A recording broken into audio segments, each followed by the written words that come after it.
Hello. Well, I think I might make a couple of videos in honour of Christmas, but this one is probably the most important. We've got a lot to look back on in the last year, which is, for many people, not very nice. And we also have to, some Americans might be looking forward to a not very nice future with regard to the political situation, and it's no use us over here in the UK or even in Australia saying, oh well, that's nothing to do with us, because of course it is to do with us, and we're all interlinked. Even if we weren't all in the Anglosphere and affect each other, not only economically but also culturally. Bit by bit the whole Anglosphere is converging, isn't it? Without anyone actually making any legal representations. I have said in a previous video that the problem with the EU is not that it wasn't a nice idea, it was a marvellous idea. The problem is it was artificial. And because it was artificial, it doesn't really work. These sorts of social movements work only when they happen naturally, organically, if you want to be if you want to use a modern phraseology that sounds more ecologically correct, or whatever the phrase is now. But yeah, that's it. The EU is an inorganic construction, and for that reason it doesn't work properly, and it will never work properly. It might be propped up for a few years like the Soviet Union, which was also an inorganic construction, but it'll run into the buffers sooner or later, and more sooner than later. However, the Anglosphere is converging, and it's converging because it is a child of the modern world, the interconnected world, the internet world. The EU is a child of a 19th century concept which has to do with train travel and wind-up telephones and telegrams maybe, and that sort of thing. Anyway, but that's not what I wanted to talk to you about. I wanted to talk to you about how we have a sort of an exemplar both of the destructiveness of the EU and the idea of Christmas as a time of hope.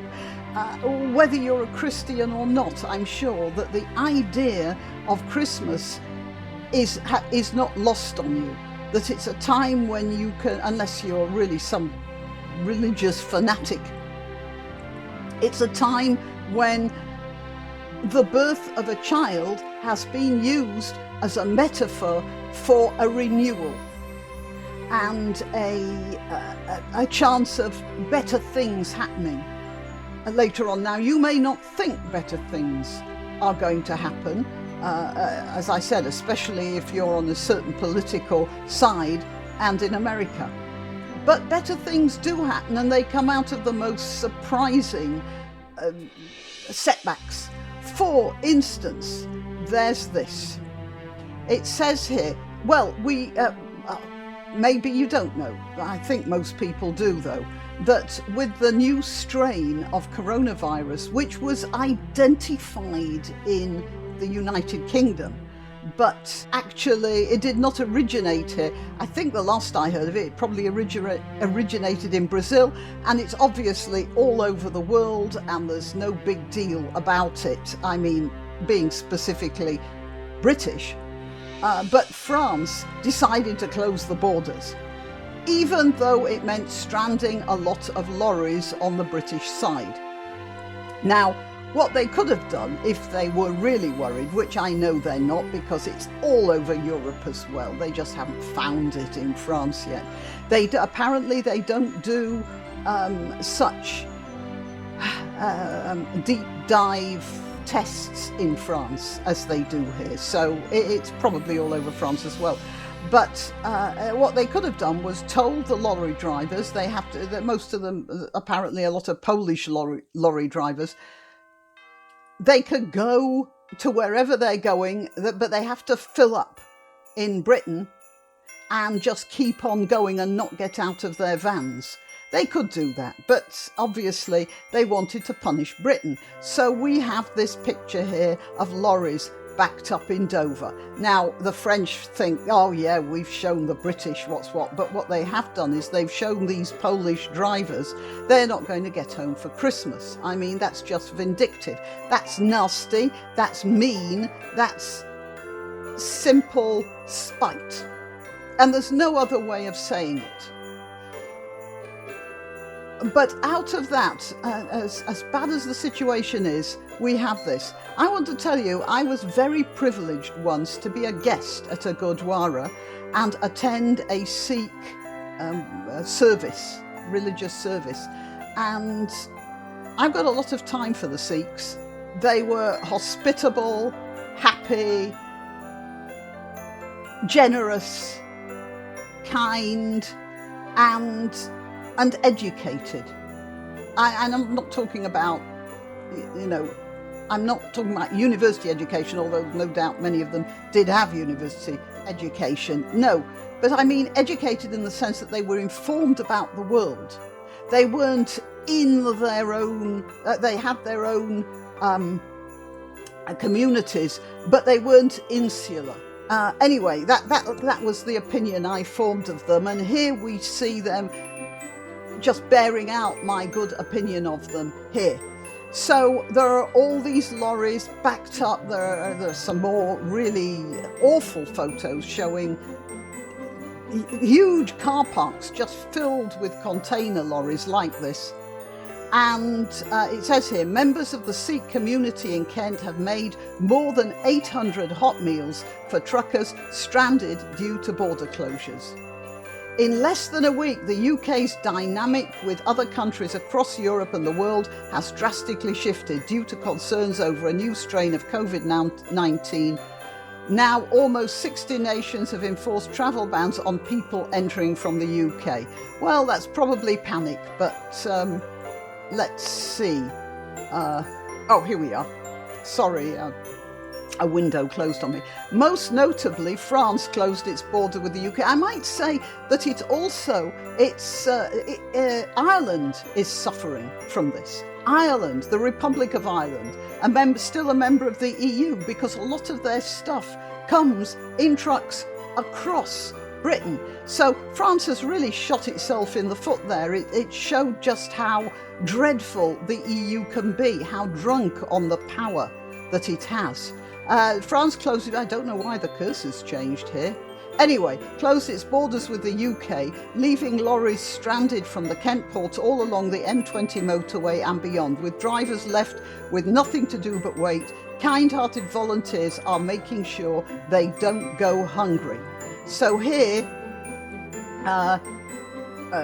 this person says, our thanks to the Kent Sikh community, especially Guru Nanak Gurdwara, Gravesend, for preparing meals on short notice. If there are any more truckers, I know lots of people won't be able to invite the truckers to their houses because of, restrictions, but I do hope that the people of Kent are going to be taking some of their Christmas dinners, getting some sort of Christmas dinner sorted out for these stranded men. Let's see the next one. There we are. The Gravesend Gurdwara worked together with Khalsa Aid, a Sikh humanitarian relief charity, to turn around hundreds of hot dishes at short notice in Gurdwara's Langar kitchen. Yes, as far as I know, all Gurdwaras have kitchens and they prepare meals after the services. It's always that. You can trust people who have a religious service and then go and have a slap-up meal, can't you? Enabled by the will of many volunteers and cooperation with Kent Police and the County Council. They all got together, didn't they? Even the much maligned police. Temple leaders had received the call at around 12 p.m. yesterday, December the 22nd, and quickly got to work as part of a collective effort with local authorities. A total of 500 chickpea curries and 300 mushroom and pasta dishes were made. You see, our teams are out there in the rain with the Kent Police, Coast Guard and Highways Agency distributing hot meals to truck drivers, caught up in Operation Stack on the M40. Next bit. Jagdev Singh Verdi, spokesman for the Guru Nanak Darbar, said, as per Kent Online, Khalsa Aid got in touch this morning and by 2:30 they came to collect the food. We made some phone calls to get volunteers together because we are already doing langar where we deliver to vulnerable people. Meals were then delivered throughout the day to lorries with the assistance of a police escort to ensure smooth travel. Manpreet Singh Dhaliwal, president of the Gurdwara, told ITV News, that's just part of Sikhism. Yes, it is. It really is. It's sharing your wealth with others, so we've got plenty of stock and we'd love to share it with other people. More than 2,850 lorries have been waiting to leave the UK. Can you imagine that? And the French knew what they were doing. They could have escorted these lorries through and off their territory into isolation, but they didn't want to do that. They wanted to lumber Britain with a problem just before Christmas. And they thought that this would show how powerful they were and punish Britain. But instead what they've done is they've given the Sikhs a chance to show their generosity and kindness, and also the people of Britain, how we can get things done even in the teeth of, French spite. And it's just France, because I don't think the other members of the EU wanted this at all. Only essential travel will be permitted, including the stranded lorry drivers, French citizens and British citizens with French residency. I don't know what that's from. Okay, number 5. Yeah, the French government has permitted the use of lateral flow tests on drivers. Don't know what that is. Which turnaround results in around 30 minutes. Should a driver test positive, they'll be given a more accurate PCR test to confirm the result. As for how long it'll take to clear the backlog of lorries, Transport Secretary Grant Shapps says it will be 2 or 3 days, meaning some drivers may not be home for Christmas. And that's all the fault of the French. They could have dealt with this on their side. They could have, as I said, if these lorries were going back somewhere else, Poland or something, they could have escorted them to the border, but no, just look at this photo. They were just trying to punish Britain. Well, they've punished these poor buggers who are not going to be with their families for Christmas. But they haven't punished Britain. In fact, they've just shown up exactly how bad they are and how great we are with our local communities. And again, I want to suggest that all the churches who might be in the Kent area get together and keep up the flow, as well as the Gurdwaras, of course.